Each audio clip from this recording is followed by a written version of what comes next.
So this session is about life after death. خب این جلسه رو همونطور که میدونین در واقع زندگی پس از مرگ، در مورد زندگی پس از مرگ هستش و صحبت میکنیم در موردش. So we're thinking about what happens to us after we die. و اینکه بعد از اینکه ما میمیریم چه اتفاقی میفته برای ما. Everybody dies. میمیرن. And the only way we can know what happens afterwards would be if someone came back from the dead. و خب تنها راه این که بتونیم بفهمیم بعد از اینکه میمیریم چه اتفاقی میفته این هستش که خب یه نفر از مرگ برگرده. Or we could know if God told us. یا اینکه این رو مثلا خدا بهمون بگه چی میشه. But we'd have to be certain that it really was a message from God. و باید بدونیم که در واقع پیغام خدا چی هستش در این باره. Well, in reality, we have both.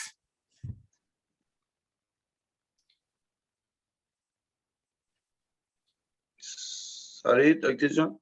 In reality, we have both because Jesus rose from the dead, so he can tell us what happens after you die.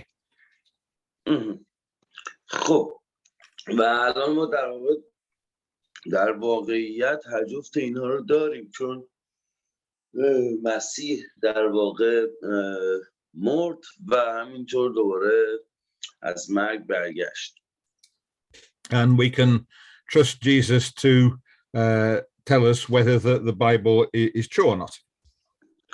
و اینجا ما میتونیم در واقع مسیح رو داریم که میتونیم بهش اعتماد کنیم و کلامش رو در مورد آنچه که در واقع زندگی بعد از مرگ به ما بخواد بگه باور کنیم. So, what I want to start off with is a look at what happens when Jesus rises from the dead.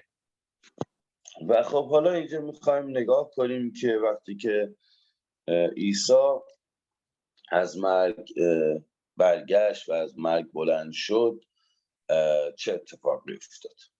So, Jesus died on the cross, he was buried, but on the third day he rose again and he met his disciples.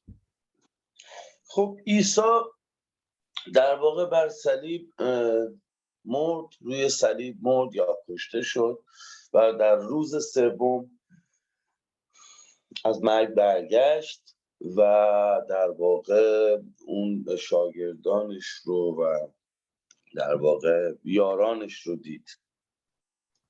So the first person he met was Mary Magdalene, was a woman. که خب اولین نفری که در واقع او دید مریم مجدلیه بود، یک زن.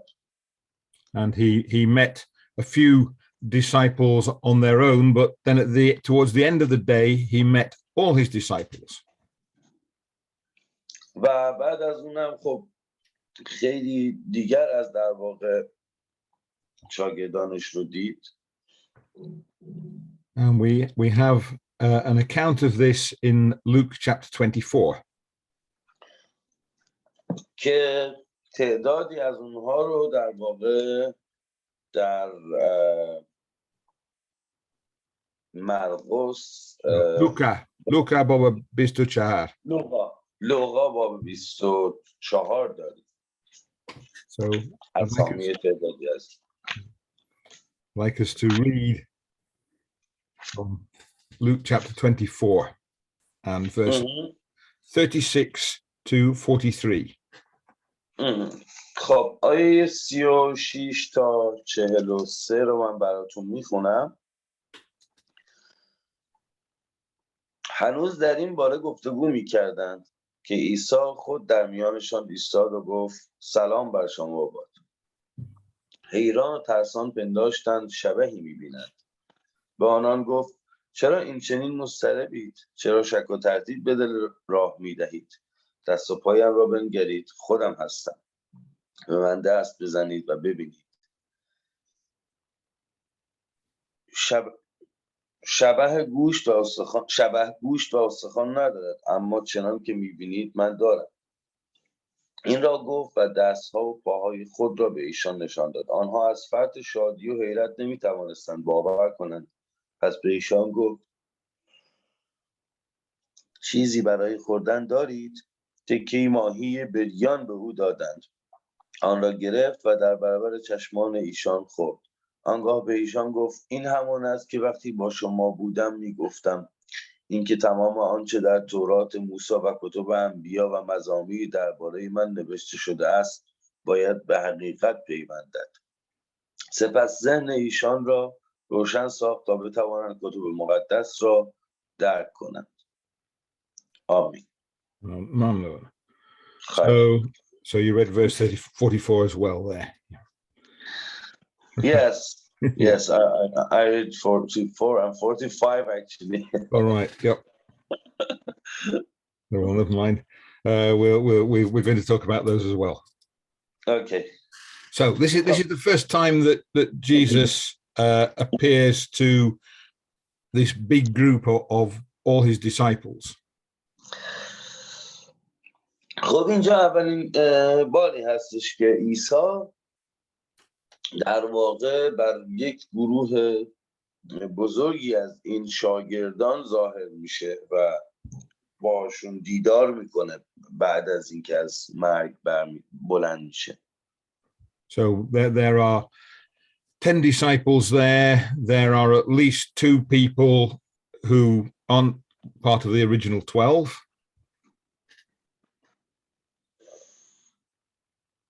و خب اینجا حدود 10 شاگرد حضور دارن و به اضافه فکر کنم 2 نفر دیگه ای که حالا در واقع دو نفر دیگه از شاگردان. And there's at least 1 woman there. و تقریبا 1 زن هم اونجا حضور داره. But quite likely there are other people there as well. مردمان دیگری هم حضور دارن در این مهمانی.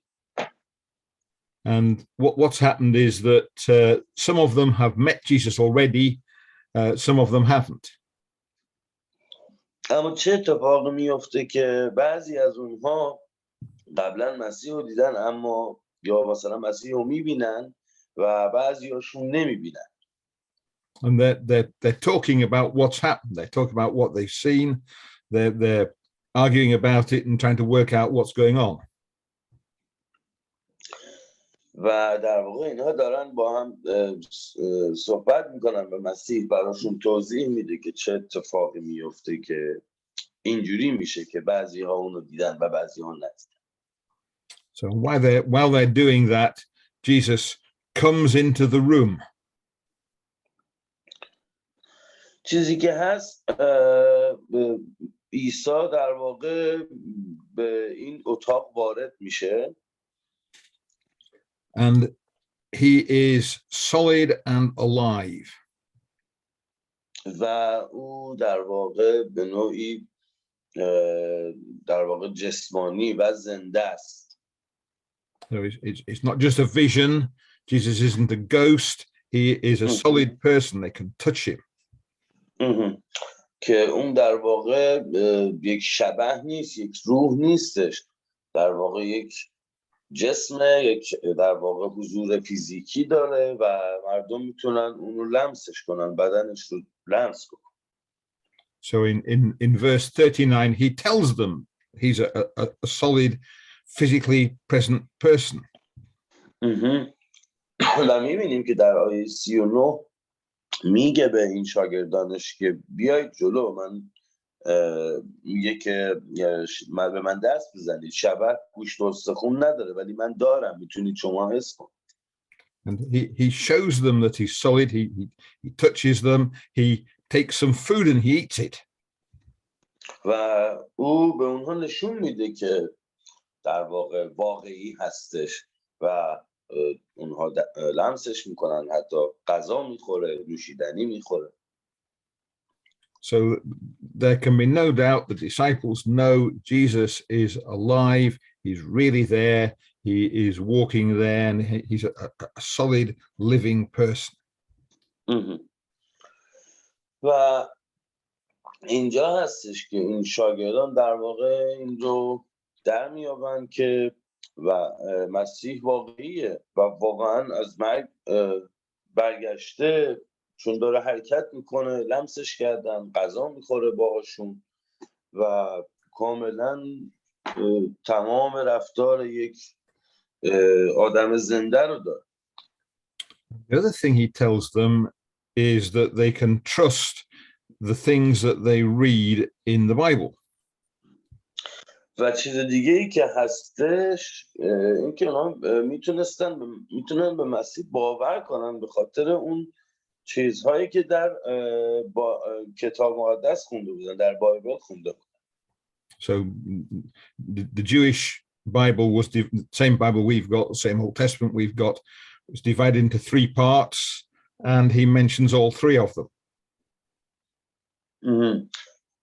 که به نوعی حالا کتاب مقدس چه در عهد عتیق و عهد جدید یه جوری به سه قسمت تقسیم شده که در واقع عیسی به هر ستای اونها اشاره میکنه که دیدیم که از مزامیر گفت، از عهد عتیق گفت، از تورات گفتش. And in verse 46, he says, you can believe this, it is written in the Old Testament. و در 46 آیه 46 همین ادامه بهشون میگه که شما میتونین به این اعتماد کنید و من به ایشان گفت نوشته شده است که مسیح رنج خواهد کشید و در روز سوم از مردگان برخواهد خاست. The point is, he says you can believe it because it's written in the Old Testament.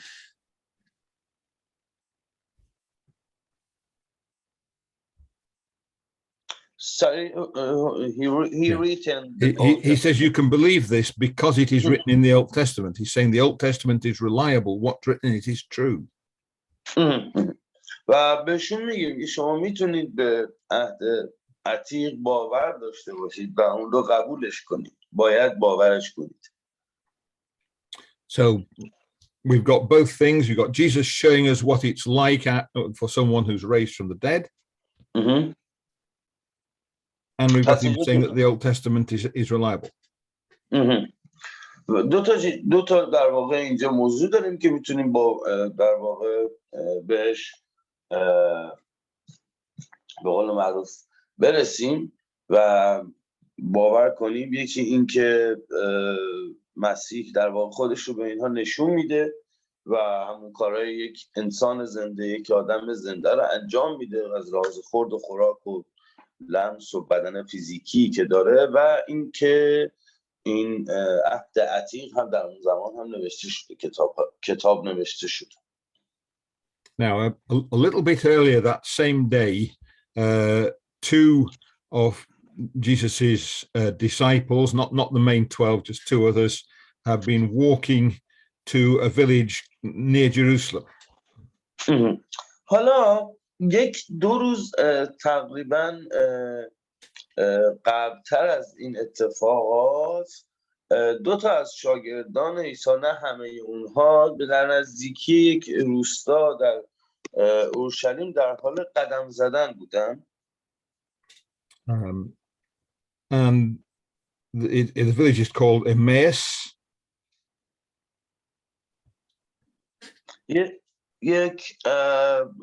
Sorry? The village was called Emmaus. اسم حالا اون روستا مس بوده. And right, it's about 11 kilometers from Jerusalem. و حدود چندین کیلومتر با اورشلیم فاصله داره. And as they're walking slowly along and they're talking about the things that had happened. و داشتن همینطور که با هم به آرامی قدم میزدن در مورد اتفاقاتی که افتاده بوده تا حالا براشون و دیده بودن صحبت میکرد. And as they're walking along, a stranger catches them up and starts to talk to them. همین در حین پیاده رویشون یک غریبه به سمتشون میاد و در واقع اونا رو حالا نگهشون میداره و شروع میکنه ازشون سوال کردن و باشون صحبت کردن. And they say to him, we thought Jesus of Nazareth was the Messiah. و اینها بهش میگن که ما در واقع عیسی ناصری رو دیدیم و باور داریم که اون در واقع مسیح همون مسیح شده است. But he was killed. و دیدیم که کشته شد. But some people that we know think that they have seen him alive now after he's dead. اما بعضیا فکر میکنن اون در نفر مسیح رو بعد از این که از مرگ بلند شد هم دیدن اون دو شاگرد. Well, the man they're talking to is Jesus. و اون مرد در واقع داشت در مورد مسیح صحبت میکرد. But something stops them from recognizing him. و یه چیزی داشت در واقع اونها رو از شناختن این غریبه جلوگیری میگه. یه چیزی مانع این میشد که اونها بتونن اون غریبه رو بشناسن کی هستش. But he talks to them and tells them that they can trust what the Old Testament said about him. و او دوباره به اونها میگه و باشون صحبت میکنه و میگه که شما باید باور کنید و میتونید باور داشته باشید آن چیز که در عهد عتیق گفته شده. So that's Luke chapter 24 still, but verses 25 to 27. و در همین لوقا باب 24 حالا برمیگردیم یه مقدار عقب‌تر آیه 22 تا 27. Yes, 25 to 27. اوکی. 25 تا 27 من براتون میخونم. آنگاه به ایشان گفت ای بیخردان که دلیدی فهم برای باور کردن گفته های انبیا دارید. آیا نمی بایست مسیح این رنج ها را ببیند و سپس به جلال خود درآید؟ آمین. Right. And verses 27 as well. سپس از موسی و همه انبیا آغاز کرد و آنچه را که در تمامی کتب مقدس درباره او گفته شده بود برایشان توضیح داد. So again, thanks. So again, Jesus is telling these two disciples that they can trust what the New Testament says. خب اینجا میبینیم که یک بار دیگه در واقع مسیح به اونا میگه که شما باید به عهد عتیق باور کنید، باید اون انبیایی که اومدن کتابی که دارن کتاب مقدسی که باشون اون نوشته شده رو براشون توضیح میده و میگه باید باورش داشته باشید. So they carry on to the village and they give Jesus some food. و خب اینجا در واقع اینها متوجه میشن و این مسیر رو ادامه میدن و مقداری در واقع غذا به مسیح میدن. And then they realize who it is. و در واقع بالاخره متوجه میشن و تشخیص میدن که او چه شخصی هستش. And they realize that it is in fact Jesus of Nazareth. و در واقع متوجه میشن که او خودش همون عیسی ناصری هستش که از مرگ بلند شد.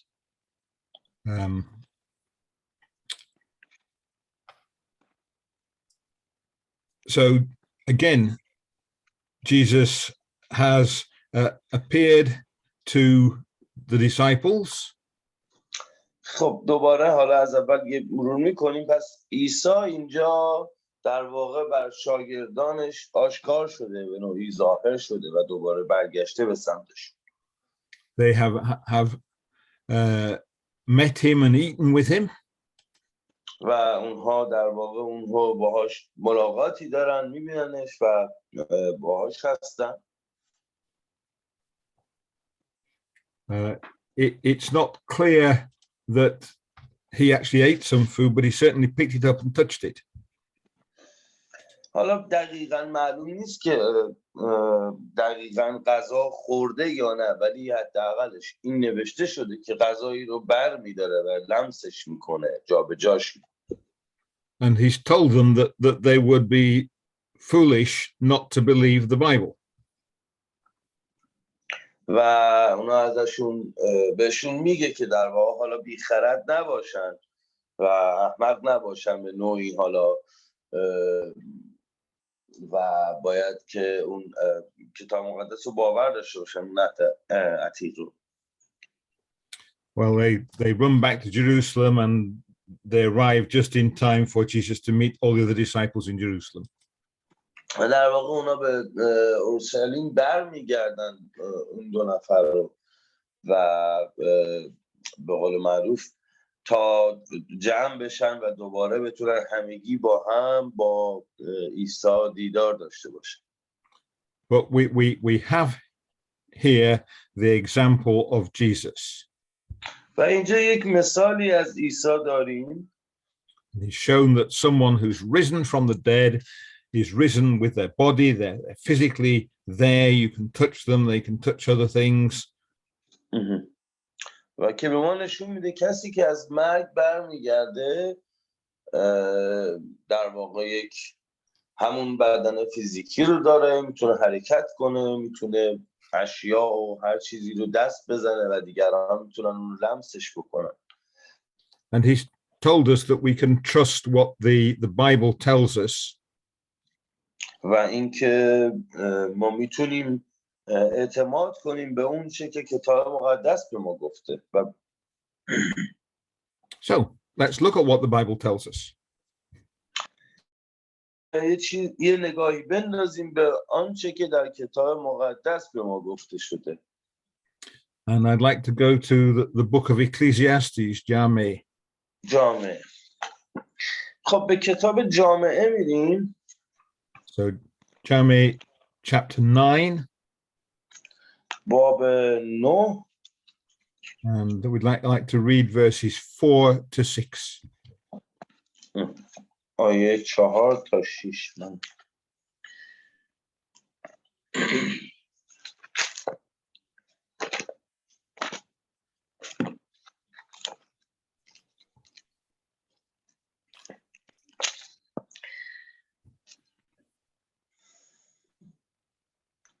بله. اما آن که با همه زندگان پیوند دارد امیدوار است، زیرا سگ زنده از شیر مرده بهتر است.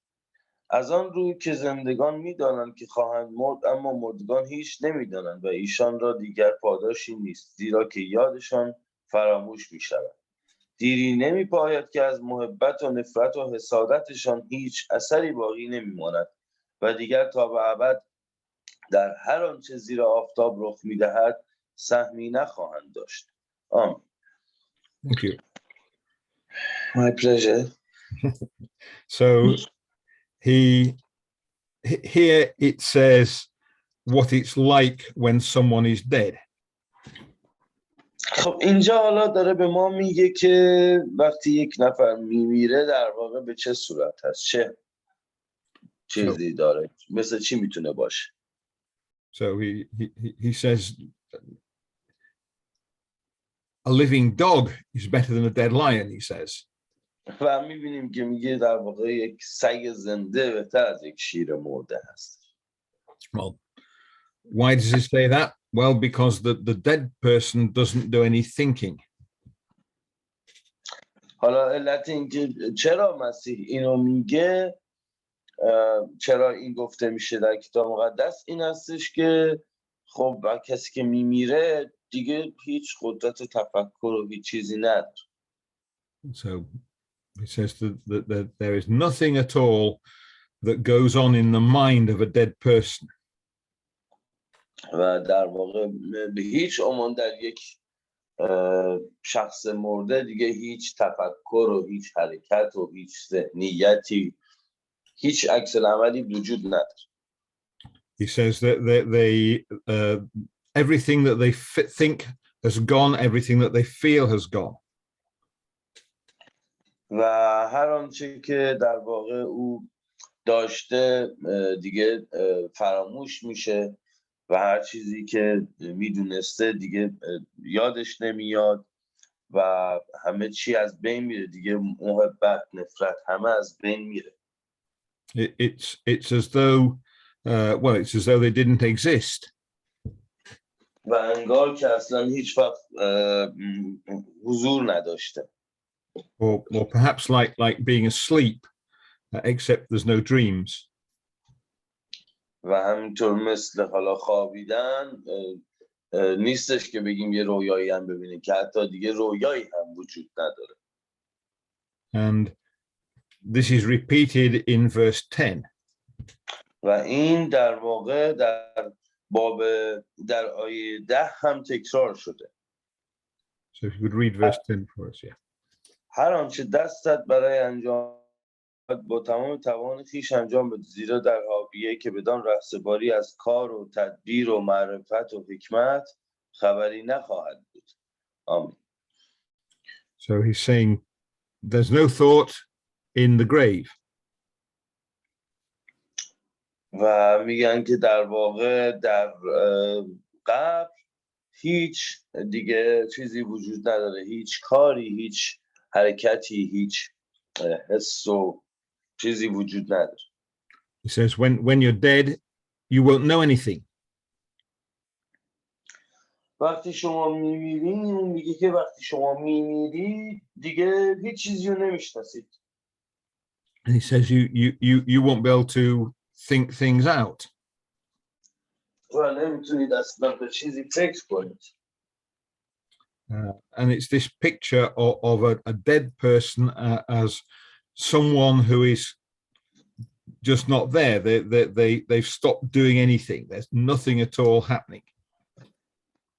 و این تصویریه که در واقع حالا از یک شخصی که میمیره ما داریم به شما، کتاب داره به ما میده. So there's no part of us that keeps on living after we're dead.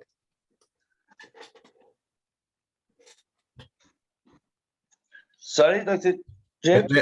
There's no part of us that keeps on living. Once we're dead, we are dead, and there's no part of us which is living on. و در واقع هیچ بخشی از مرگ وجود نداره. در مرگ هیچ چیزی نیست که بگیم بخش به بخش مثلا اتفاقی میفته یا اونجا مثلا زندگی میکنی یا چقدر اونجا زندگی میکنی. یک چیز دنیای نامعلومیه در لحظه ای که کسی میمیره. And as another example of this, if you look in the book of Isaiah.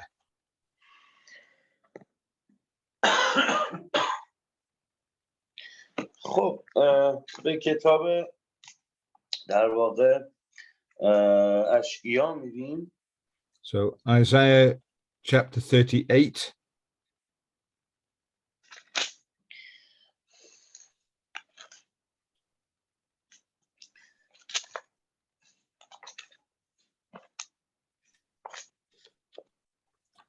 Isaiah. Okay, which chapter, brother? And verses 18 and 19. No, I forgot the chapter. 38. Siohasht. Okay, 38, yeah. Shia Boba Siohasht. And verses 17 to 19. 18 to 19. Hishda to Nunzda. خب اشعیا 38 آیه 18 تا 19 رو براتون میخونم.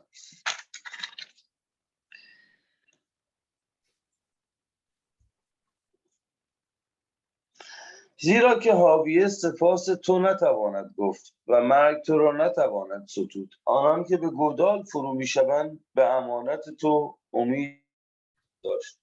زندگان آری زندگانند که تو را سپاس میگویند، همانند من امروز. پدران به پسران خویش امانت تو را خواهند آموخت. آمین. Thank you. So what's happened here is this is the words of someone who was very ill and was going to die, but God has saved them by a miracle. این چیزیه که حالا اینجا اتفاق افتاده. یه کسی که داشته میمرده به نوعی خدا یه جوری با معجزه اونو زندهش میکنه، نجاتش میده. And he is giving thanks to God because he is going to live instead of dying. و اون داره از خدا سپاسگزاری میکنه به خاطر اینکه در این حال که قرار بوده بمیره ولی حالا در واقع داره به زندگی ادامه میده. He's saying that when you're dead, you can't even give thanks to God. و بهش گفته میشه که شما وقتی میمیری دیگه حتی از خدا هم نمیتونید تشکر کنید. And the Bible is full of pictures like this where there are particular things that we can't do because we're dead. و در واقع در کل کتاب مقدس مطالب زیاد و در واقع حالا تصاویر این گونه زیادی در مورد این که وقتی ما میمیریم چه اتفاقی میفته و چه شکلی هستش اومده و گفته شده و توضیح داده که در واقع مرگ چه شکلیه و همون چیزهایی که حالا تو این چند دقیقه اخیر هم گفتیم بهتون. And the picture that's there throughout the Bible is this picture of dead as being asleep. و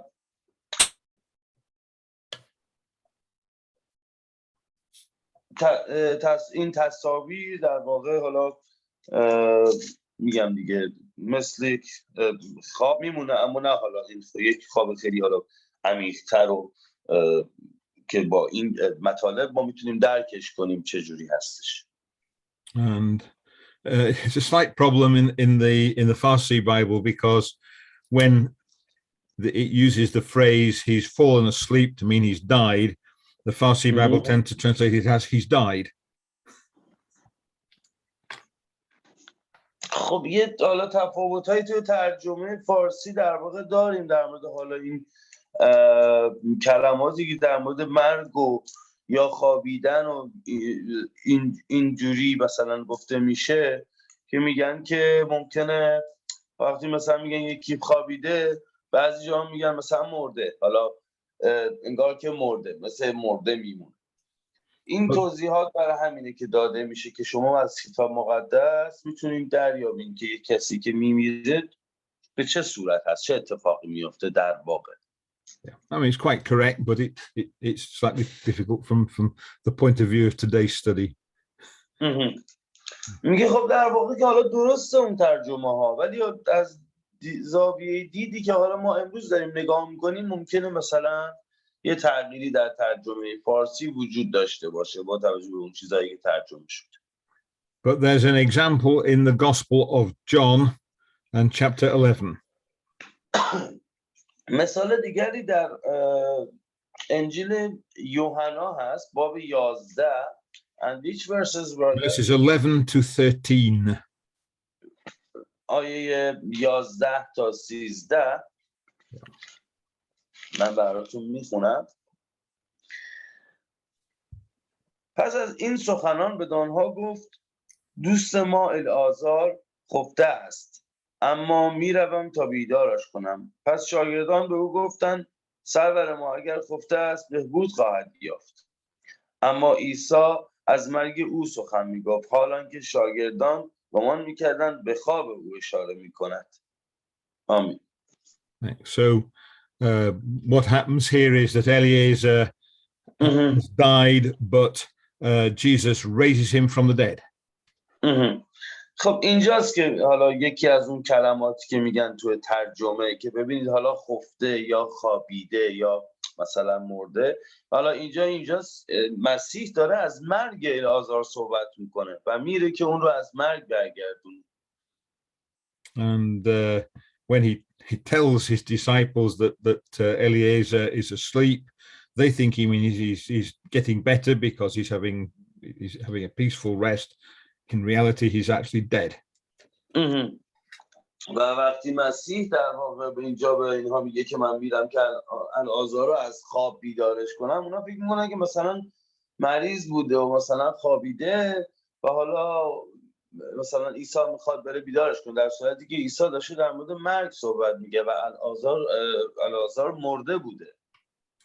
But Jesus does in fact raise Eliezer from the dead. Sorry, Dr. John? Yeah, there's a miracle. Jesus goes to where Eliezer is buried, and he brings Eliezer back from the dead. خب ببینید عیسی از مرگ بلند شده ولی معجزه نبوده. این معجزه برای، اگر حالا درست متوجه شده باشم، مثلا برای همون العازره که عیسی میره و اونو از مثلا مرگ برش میگردونه، زندهش میکنه.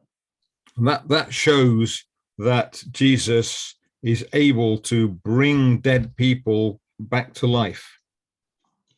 این به ما نشون میده که عیسی این قدرت رو داره، این توانایی رو داره تا مردم رو، اون کسی که مرده است، یک مرده رو دوباره به زندگی برگردونه. Now, we've been looking at the death and the resurrection of Jesus for a reason. و اینجا ما در واقع یه نگاهی میکنیم به مرگ و رستاخیز و از مرگ برخاستن عیسی. And let's go to 1 Corinthians chapter 15 to see what that reason is. خب به اول قرنتیان میریم and chapter 15. Yeah? Yes. And which verses? And verse 20. اول قرنتیان باب 15 آیه 20 رو براتون میخونم. اما مسیح به راستی از مردگان برخاسته و نوبر خفتگان شده است. So, yes. Yeah. Have you finished the verse? Yeah. Yes, 20, chapter 20. So does it say the first of those who've fallen asleep? Yes. Yeah. Yes. So fallen asleep again there. Yeah. Right. So what he's saying is that Jesus is the first of those who are raised from the dead. و اینجا میگه که در واقع مسیح اولین نفری هستش که از مرگ برمیگرده، تنها کسی بوده تا به حال که از مرگ بلند شد. So he's saying there are going to be other people that are after that. پس میشه گفت اینجا به نوعی به ما داره گفته میشه که اما از این به بعد مثلا بعد از مسیح ممکنه کسانی از مرگ برگردن. And it's talking about the custom that they had at the time of Jesus and the apostles. و در مورد حالا اون به قول معروف اتفاقی که ممکن بوده بعد از برخاستن مسیح از مرگ بیفته داره با ما صحبت میکنه. So when the harvest was ready and they were going to bring in all the grain out of the fields, they took the first bit of grain and they had an offering to God of it. I don't know how to translate this. Right. Okay. No worries. Say it again, please. Right. So it's when they have a wheat or grain in the fields, when it's ready for them to bring it in, they will get the first little bit, and they would then make that a sacrifice to God. خب میگن که حالا من این چند تا کلمات رو متوجه نشدم، ولی میگن که در واقع شما بالاخره باید یک چیزی رو برای خدا قربانی کنید.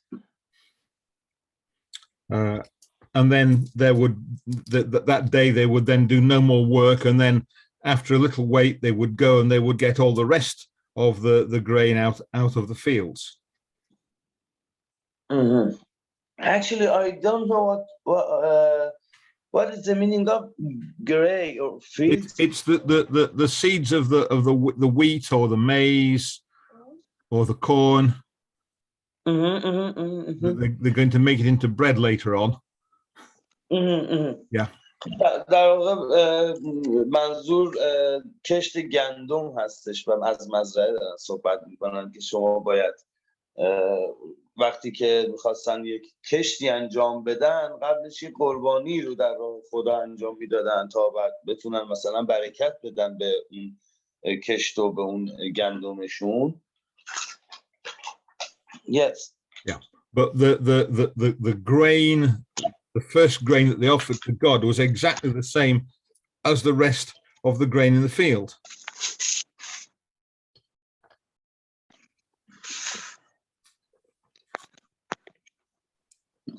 Sorry, Dr. John, I lost my connection for a while.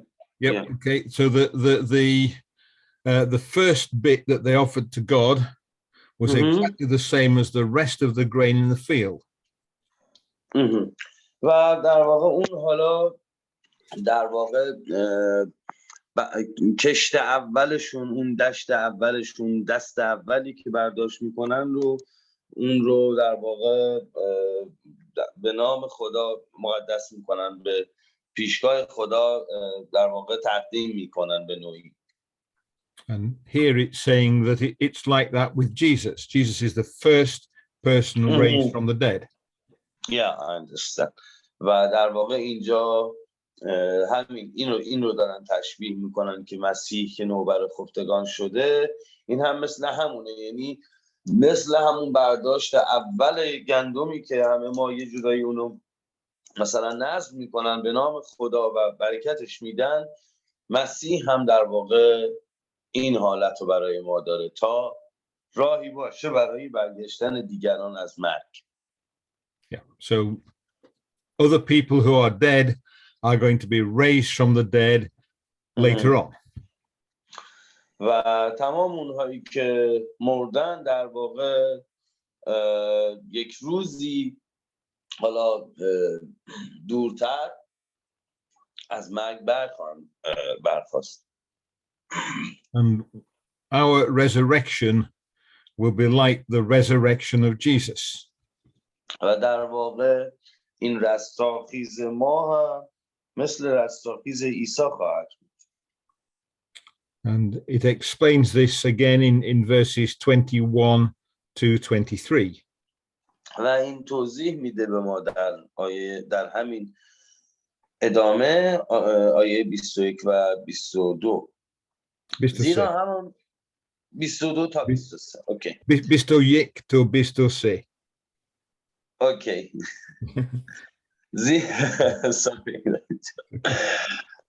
زیرا همان گونه که مرگ از طریق یک انسان آمد، رستاخیز مردگان نیز از طریق یک انسان پدیدار گشت. زیرا همان گونه که در آدم همه میمیرند، در مسیح نیز همه زنده خواهند شد. اما هر کس به نوبه خود. نخست مسیح که نوبر بود و بعد به هنگام آمدن او آنان که متعلق به اویند. آمین. Thank you. So we've got Jesus dies and is raised from the dead. پس ما در واقع اینجا مسیح رو داریم که میمیره و از مرگ برمیگرده. And then when Jesus comes back, he will raise other people who have died. و وقتی مسیح برگشت، او بقیه کسانی که مردن رو از مرگ برمیگردونه. So there are two times when people are raised to life, but they're raised in the same way. و در واقع دو زمان وجود داره دیگه که وقتی ما میمیریم و وقتی از مرگ میخوایم برگردیم متفاوت است با اون زمانی که مسیح از مرگ برگشته. And in fact, there's a third occasion as well. و در واقع سه حالت وجود داره. So if you can read verses 24 to 26. من آیه 24 تا 26 رو براتون میخونم. سپس پایان فرا خواهد رسید، یعنی آنگاه که پس از برانداختن هر ریاست و قدرت و نیروی پادشاهی را پادشاهی را به خدای پدر سپارد، زیرا او باید تا زمانی که پا بر همه دشمنانش بگذارد حکم براند. دشمن آخر که باید از میان برداشته شود مرگ است. آمین. Thank you. So what's happening here is it's talking about the end. It's talking about a period after Jesus has returned. خب اینجا داره در واقع به پایان یک دوره اشاره میکنه، یعنی بعد از اینکه مسیح از مرگ مسیح برمیگرده، نه از مرگ، بعد از اینکه سرورمون در واقع میاد و پادشاهی رو برقرار میکنه، این آیات داره در واقع در پایان اون پادشاهی رو صحبت میکنه، درباره پایان اون دوره و اینکه بعدش اتفاقی شروع میشه که بیفته. Right, so Jesus returns and there is a period of time while he is putting the world in the way that it will be when it's perfect. و میگه که وقتی که مسیح برمیگرده یک دوره زمانی وجود داره که عیسی در واقع جهان رو به نوعی در اون راهی که باید باشه، به اون راه کمالی که باید برسه، تمام اینها رو مهیا میکنه، همه اینا اتفاق میفته و تا به قول معروف داوری شکل بگیره. So he is destroying, it calls them his enemies, destroying them one by one. و او در واقع دانه به دانه دشمنانش رو نابود خواهد کرد. But if you look at what these enemies are like, the last of these enemies is death itself. و میبینیم که به ما میگه که آخرین دشمن یا آخرین در واقع اهریمن هم در واقع همون مرگ هستش. And in the end, Jesus destroys even death. و در آخر حتی مرگ رو هم مسیح در واقع شکست میده و از بین میبره. So if death is not destroyed, that means some people must still die. خب چون اگر مرگ در واقع نابود نشه، معنیش اینه که خب دوباره مردم خواهند مرد. So with a picture of the start of the kingdom of God. و اینجا حالا ما در واقع تصویری از چگونگی شروع پادشاهی خدا رو داریم. And there are some people in that who've been faithful, they've been raised from the dead, and they are going to live forever. و اینجا مردمانی هستن که به خدا ایمان داشتن، به عیسی ایمان داشتن و این انتظار میره که اونها در واقع به زندگی جاودان بپردازن. But there are also some people living in it who are going to die. و همچنین در این پادشاهی مردمانی هم هستن که در واقع قراره که بمیرن. That carries on. ایمان بودن. Yeah, and that continues until this time that this passage calls the end, when it seems there's another resurrection where those who died in this period can be raised back to life.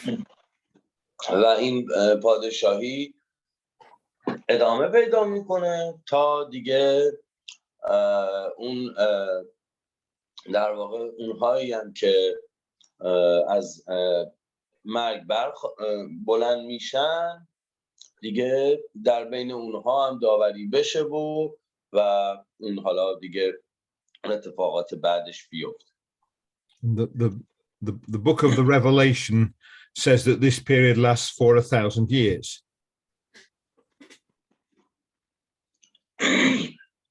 Sorry? The book of the Revelation Yeah. says that this period lasts for 1,000 years.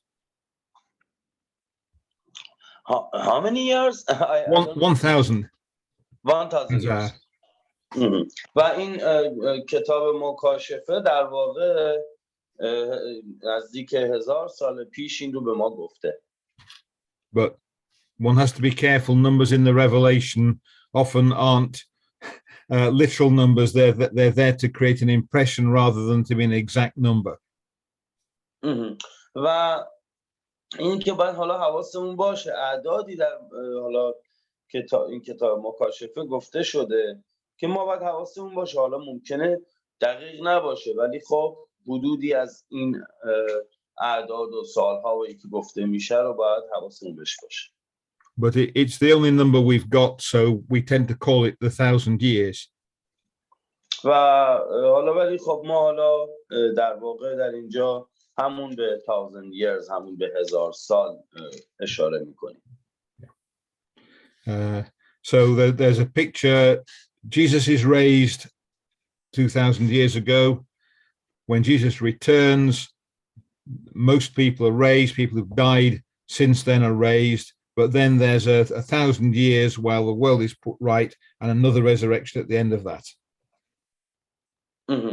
و چیزی که داریم مسیح در واقع 2000 سال پیش از مرگ برخاسته و حالا مثلا ما منتظرش هستیم تا برگرده در آسمانه و بعد از اون زمانی که میادش عده‌ای هستن که هنوز زنده‌اند و نمردن و عده‌ای هستن که مرده هستن و این ادامه پیدا میکنه.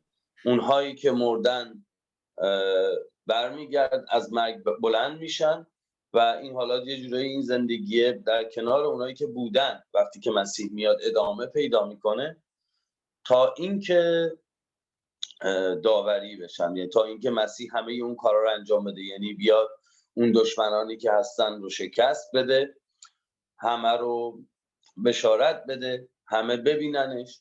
بعد حالا دیگه در آخر کار کسی که به مسیح ایمان داره، کسی که مسیح رو پذیرفته، زندگی داوری میشه و زندگی جاویدان بهش داده میشه و اون که باور نداره، اونایی هم که مرده بودن زنده شدن، اگر بی ایمان بودن ایمان نیارن، باز دوباره به نوعی اونها دیگه میمیرن برای تا ابد.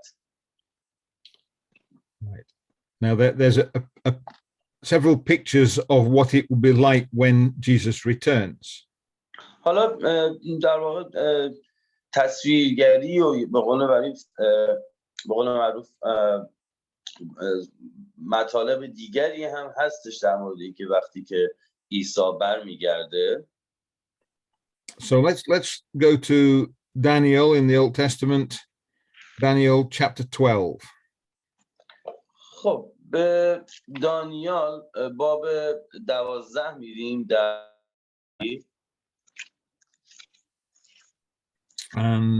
and it's talking about the time of Jesus' return, Daniel chapter 12 and verse 2.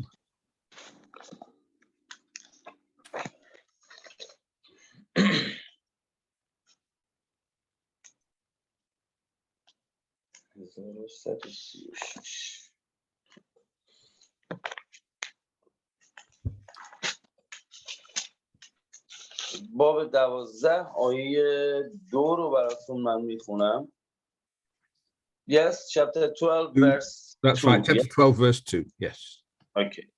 و بسیاری از آنان که در خاک زمین خوابیدند بیدار خواهند شد، اما اینان برای زندگی جاودان و آنان برای خجالت و حقارت جاودان. Right, so it's talking about the resurrection of the dead there. و اینجا در مورد در واقع اون رستاخیز مردگان صحبت کنم و رستاخیز صحبت میکنم. So the dead people, it says that they're sleeping in the earth. و میگه که اونهایی که هستن مردن در واقع در داخل زمین خوابیدن. And they're raised from the dead, and one of two things will happen to them. و اونها از مرگ بلند میشن و یه اتفاقی براشون میفته. So some of them are given life that will last forever.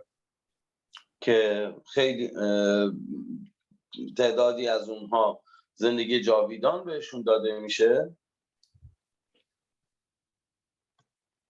And some of them, it says, will be ashamed. و در واقع خیلی از اونها هم در واقع خجالت و حقارت جاویدان. But if you think if you're given, if you're not given life, that means you die. پس اگر از اینجوریه که اگر به شما زندگی داده نشه یعنی شما مردید. So there are two groups. There are those who are given eternal life and those who are not given life and so die. پس دو گروه وجود داره، اونهایی که بهشون زندگی جاویدان داده میشه و اونهایی که در واقع مرگ ابدی، مرگ جاویدان. And the other thing to notice is it doesn't say everybody, it says many people will be raised. حالا نکته هم که اینجا هستش نمیگه همه برمیگردن، میگه خیلی ها از مرگ برمیگردن ولی نمیگه همه. And we know from other passages in the Bible that there will be some people who will not be raised to life. و همونطور که در بخش‌های دیگه کتاب هم خوندیم در واقع همه از مرگ بلند نمیشن. But we're not given very much information about who exactly is raised and who is not raised. ولی خب ما حالا اطلاعات کاملی نداریم که دقیقاً چه کسی از مرگ برمیگرده و چه کسی بر نمیگرده. It seems to depend on what they should know. If they should have known the gospel, and even if they were wicked, they'll be raised and they will be punished. این بستگی داره در واقع به نوعی اینجوریه که احتمالاً بستگی داره به اینکه اونها چی میدونن از کتاب مقدس، از انجیل، از مثلا عیسی. Yeah, I mean, the point is, there are parables of Jesus where it talks about people who didn't know what God wanted. It says that they are less responsible than people who did know what God wanted. و مسیح هم در واقع مثالهایی زده در مورد کسانی که از مرگ برمیگردن یا بر نمیگردن. این گونه هستش که بیشتر در مورد کسانی که مسئولیت پذیر بودن یا شنیدن در مورد اینکه خدا چی میخواسته از ما، راه خدا چی بوده، شریعت چی بوده. این کسانی که لااقل مسئولیت داشتن، لااقل شنیدن، شاید هم ایماندار نبودن ولی شنیدن که آقا باید به راه خدا برن.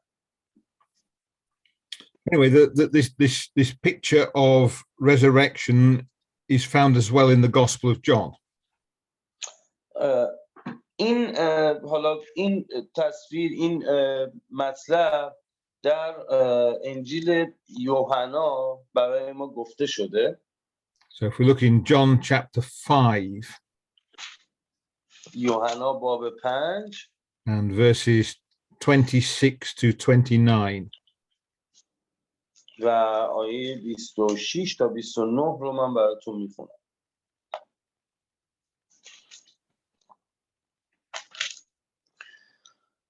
زیرا همان گونه که پدر در خود حیات دارد به پسر نیز عطا کرده است که در خود حیات داشته باشد و به او این اقتدار را بخشیده که داوری نیز بکند، زیرا پسر انسان است. از این سخنان در شگفت مباشید، زیرا زمانی فرا میرسد که همه آنان که در قبرند صدای او را خواهند شنید و بیرون خواهند آمد. آنان که نیکی کرده باشند برای قیامتی که به حیات می انجامد و آنان که بدی کرده باشند برای قیامتی که مکافات در پی دارد. آمین. Thank you. So what's happening here is that Jesus is saying there will be a day when Jesus himself will raise the dead.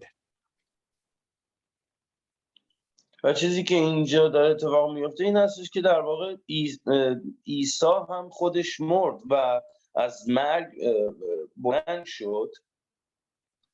And the people that Jesus calls out of their graves will, one of two things will happen to them. و اونهایی که حالا در قبر هستن، اونهایی هم که مردن، هم این اتفاق به نوعی براشون خواهد افتاد و وقتی که عیسی برگرده میشنوند و متوجه میشن. So some of them will be given life that lasts forever. تعدادی از اونها بهشون زندگی جاویدان داده میشه. And some of them, it says they will be condemned. و خیلی از اونها در واقع تا ابد مکافات نصیبشون میشه. So if they don't get life, then they get death, it says. پس اگر به اونها زندگی داده نمیشه، در واقع مرگ بهشون داده میشه. And we get the same picture again in John chapter 6. به باب 6 یوحنا میریم تا یک مثال دیگر رو بخونیم. And verses 39 and 40. آیه 39 و 40. و اراده فرستنده من این است آن کسان که او به من بخشیده هیچ یک را از دست ندهم، بلکه آنان را در روز بازپسین برخیزانم. زیرا اراده پدر من این است که هر کی به پسر بنگرد و به او ایمان آورد از حیات جاویدان برخوردار شود و من در روز بازپسین او را برخواهم خیزانید. آمین. Right, so they're just talking about the people who are going to gain eternal life. حالا در مورد اون کسانی صحبت میکنه که قرار است که بهشون زندگی جاویدان داده بشه. But notice he says he will raise them at the last day. و گفته میشه که او هستش، یعنی عیسی هستش که اونها رو در آخرین روز از مرگ بلند خواهد کرد. The last day is the time when Jesus returns. و آخرین روز همون روزیه که عیسی برمیگرده. So there's this picture, Jesus returns and he judges the world, and some people will be given eternal life and some people will die. پس این گونه هستش که مسیح برمیگرده، اونهایی که مرده هستن رو از مرگ برمیخیزونه و اینها ادامه پیدا میکنه، بعد داوریشون میکنه و دیگه همون اتفاقایی که کلا صحبت کردیم. And there's a picture of that in Matthew chapter 25. متی باب 25. And I'm going to set that for homework. So I'd like you to read Matthew chapter 25 from verse 31 to the end of the chapter. خب میگن که در واقع یک کار در منزل، یک تکلیف خونگی بهتون میدن که باب 25 متی رو from the verse 31 to 46.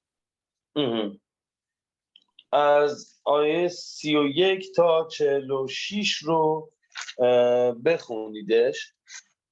Shall I read it?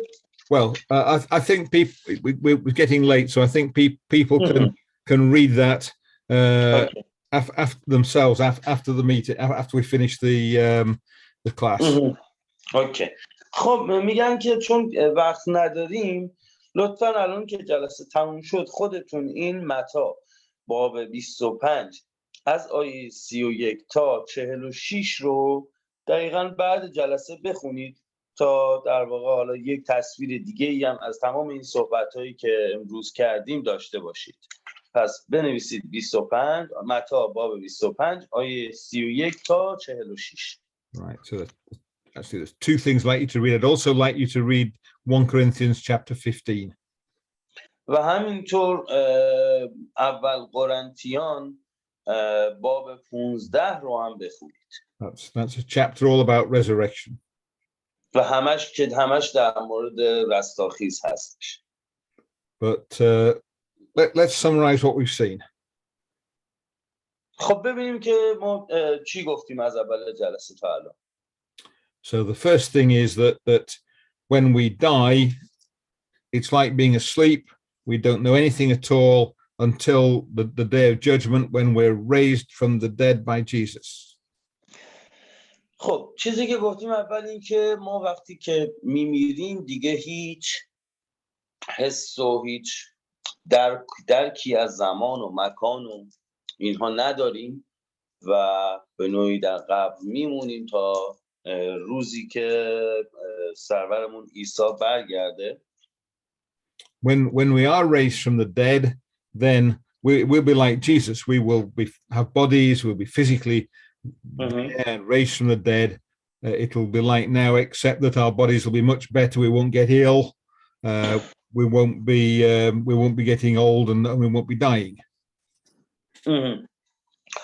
و وقتی ما سرور مسیح برگرده ما از مرگ برخیزانیده میشیم، مثل مسیح همون جسممون رو داریم و حالا ممکنه جوون نشده باشیم یا پیرم نشده باشیم، شاید اگه مریضی داشتیم مثلا دیگه اون مریضی نداشته باشیم، ولی همون جوریه، همون بدن رو داریم، میتونیم حرکت کنیم، غذا بخوریم یا حرف بزنیم، همه حواس رو خواهیم داشت تا حالا داوری بشیم. And the third point is that when we're raised from the dead, there is a judgment. We're divided into two groups of people: the people who have been faithful and followed what God wants will be given everlasting life. The others will die. و نکته سوم این که در واقع وقتی ما برگشتیم از مرگ داوری میشیم و اونهایی که به شریعت، به اون چه که خدا میخواسته، به اراده خدا ایمان داشتیم، به مسیح ایمان داشتیم و راهش رو رفتیم، به زندگی جاویدان بهمون داده میشه، زندگی ابدی بهمون داده میشه و اونهایی که نداشتن و اونهایی که ایمان ندارن اونها مرگ ابدی. The person who decides who will be raised and then who will live and who will die is Jesus Christ. و اونهایی که زنده بودن هم اونها هم ادامه پیدا میکنه در واقع تا اینکه معلوم بشه دیگه باور دارن به مسیح یا نه و همون سرنوشت نصیبشون میشه، یا جزو نیکان یا جزو بدها. So, thanks for listening. خب ممنون بابت گوش کردنتون و اینکه اومدید.